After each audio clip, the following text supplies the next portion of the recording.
మధ్య ప్రాచ్యంలో శాంతి కపోతం ఎగిరింది. ఈజిప్టు వేదికగా చరిత్రాత్మక గాజా శాంతి ఒప్పందంపై అమెరికా సహా ప్రపంచ దేశాల నేతలు సంతకాలు చేశారు.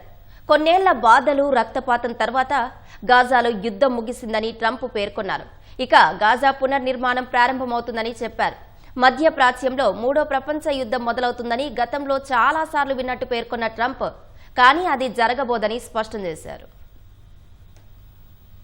చరిత్రాత్మక గాజా శాంతి ఒప్పందానికి అధికార ముద్ర పడింది. ప్రపంచ దేశాల నేతల సాక్షిగా ఒప్పందంపై తొలుత అమెరికా అధ్యక్షుడు డొనాల్డ్ ట్రంప్ సంతకం చేశారు. తరువాత ఈజిప్ట్, ఖతార్, తుర్కియేల అధినేతలు సంతకాలు చేశారు. ఈ సదస్సులో జోర్డాన్ రాజు అబ్దుల్లా, తుర్కియే అధ్యక్షుడు Erdogan, Qatar Emir Sheikh Tamim bin Hamad, France అధ్యక్షుడు మేక్రాన్, బ్రిటన్ ప్రధాని కీర్ స్టార్మర్ పాల్గొన్నారు. పాకిస్తాన్, ఇటలీ ప్రధానులు Shehbaz Sharif, Giorgia Meloni, Palestine Authority అధ్యక్షుడు అబ్బాస్, భారత తరపున విదేశాంగ శాఖ సహాయ మంత్రి కీర్తివర్ధన్ సింగ్ పాల్గొన్నారు. ఒప్పందం ప్రకారం గాజాలో కాల్పుల విరమణ కొనసాగుతుండగా బందీల విడుదల జరిగింది. గాజా నుంచి ఇజ్రాయెల్ బలగాలు వైదొలుగుతున్నాయి. ఈజిప్టు అధ్యక్షుడు అబ్దుల్ ఫతే ఎల్సీసీ ట్రంప్ ఆధ్వర్యంలో నిర్వహించిన ఈ సంతకాల కార్యక్రమానికి ఇజ్రాయెల్ ప్రధాని నేతన్యాహును ఆహ్వానించారు. అయితే ఆయన రాలేదు. యూదు సెలవు దినం దగ్గరలో ఉన్నందున తాను రాలేనని ఆయన తప్పించుకున్నారు. అయితే పాలస్తీనా అథారిటీ పిఏ అధ్యక్షుడు Mohammed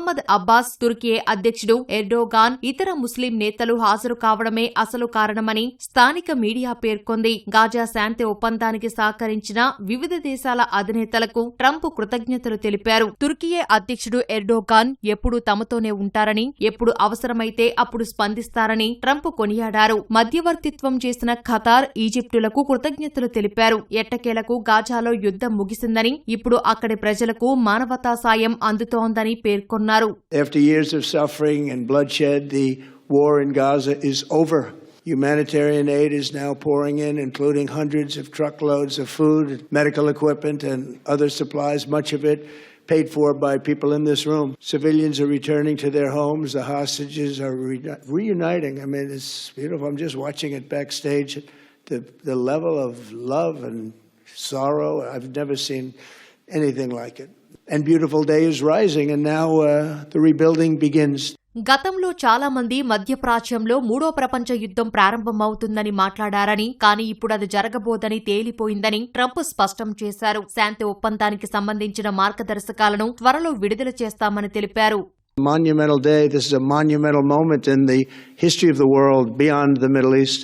We've all agreed that supporting Gaza must be done to lift up the people themselves, but we don't want to fund anything having to do with bloodshed, hatred, or terror, as has happened in the past. And for the same reason, we're also agreed that Gaza's reconstruction requires that it be demilitarized and that a new, honest civilian police force must be allowed to create a safe condition for the people in Gaza.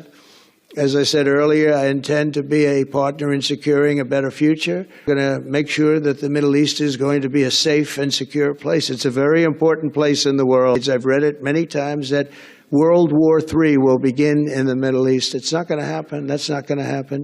There was a time that you would have thought it could have, but it's not going to happen. మరోవైపు అమెరికాతో కలిసి Gaza పునర్నిర్మాణానికి పునాది వేయడం గురించి చర్చిస్తామని Egypt అధ్యక్షుడు Abdul Fateh LCC పేర్కొన్నారు. Trump ప్రతిపాదనే పశ్చిమాసియాలో శాంతికి ఆఖరి అవకాశమని వ్యాఖ్యానించారు. ఈజిప్టు అత్యున్నత పౌర పురస్కారం ఆర్డర్ ఆఫ్ నైల్ ను ట్రంప్నకు ఇస్తున్నట్లు ఎల్సీసీ ప్రకటించారు. మధ్య ప్రాచ్యంలో శాంతి నెలకొల్పేందుకు దౌత్యం, చర్చల ద్వారా సమస్యల పరిష్కారాన్ని సమర్థిస్తామని భారత్ పేర్కొంది. ట్రంప్ గాజా శాంతి ప్రణాళికను ఈజిప్ట్, ఖతార్ల విలువైన పాత్రలను అభినందించింది.